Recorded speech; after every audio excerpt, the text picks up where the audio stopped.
Gaslighting is a common form of psychological manipulation that involves making someone doubt their perceptions or memories. However, for people of color, there is a specific type of gaslighting that is all too prevalent. It's called Racelighting. Racelighting is also one form of microinvalidation, and microinvalidations are one of 3 types of microaggressions. We now have a word that defines what we, as people of color, have always known and felt but could never sensibly articulate. Racelighting is a term used to describe the systematic invalidation and dismissal of people of color's experiences with racism.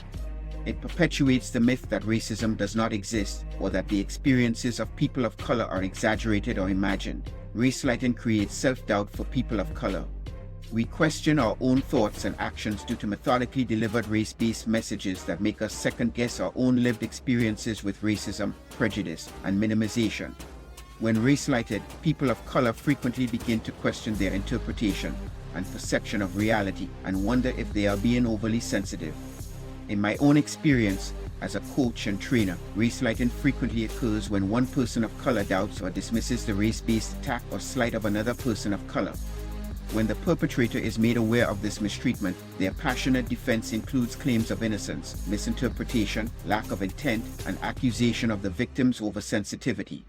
This denial of the validity and existence of racism can all be very compelling.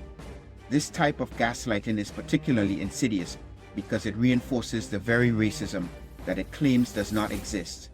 By invalidating the experiences of people of color and denying the reality of racism, racelighters perpetuate the status quo and prevent progress toward a more equitable workplace and society.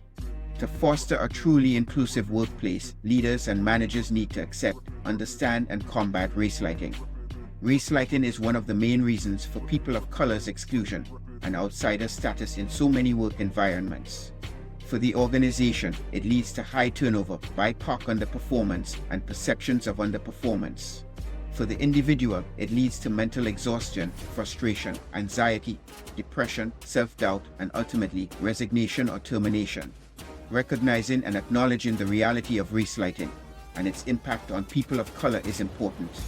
It is essential to listen to the experiences of those who have been affected and to validate their feelings and perspectives. It is also crucial to educate oneself about the ways in which racelighting weaves its way into systemic outcomes and to work towards correcting its inevitability. In short, racelighting is a harmful form of gaslighting that must be recognized and challenged by those who are not the victim. By working towards a more inclusive and equitable workplace and society, we can create a world where everyone is valued and respected, regardless of race or ethnicity. Here are some specific examples of racelighting that can occur in the workplace. 1. Discounting or dismissing concerns about racial discrimination. A person of color may bring up an experience of racism they faced, but their concerns are dismissed or minimized by a colleague or manager.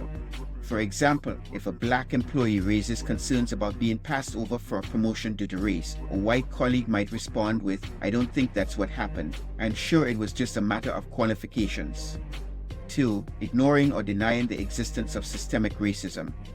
A person of color may speak up about the pervasive and ongoing effects of systemic racism, but their perspective is discounted or ignored. For example, if a black employee discusses the impact of historical discrimination on their community, a white colleague might respond with, "I don't see how that's relevant to our work. We're all treated equally here." 3. Minimizing or downplaying racist remarks or behavior. A person of color may experience racist comments or behavior from a colleague or manager, but their concerns are minimized or downplayed. For example, if a Hispanic employee reports a coworker for making a racist comment about their accent, a manager might respond with, "I'm sure they didn't mean it that way. You're being too sensitive." 4. Gaslighting about experiences of discrimination. A person of color may speak up about discrimination they've experienced, but their concerns are met with disbelief or even accusations of dishonesty. For example, if an Asian American employee reports being targeted with racist slurs, a colleague might respond with, "Are you sure that's what happened? I've never heard anyone say anything like that around here." 5. Denying or invalidating the experiences of multiple people of color. A group of people of color may speak up about their experiences of racism in the workplace, but their collective concerns are dismissed or ignored.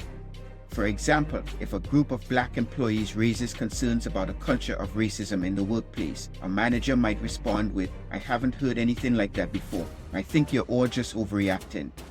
These are just a few examples of how Racelighting can manifest in the workplace. It is important to recognize and challenge these behaviors in order to create a more equitable and inclusive work environment.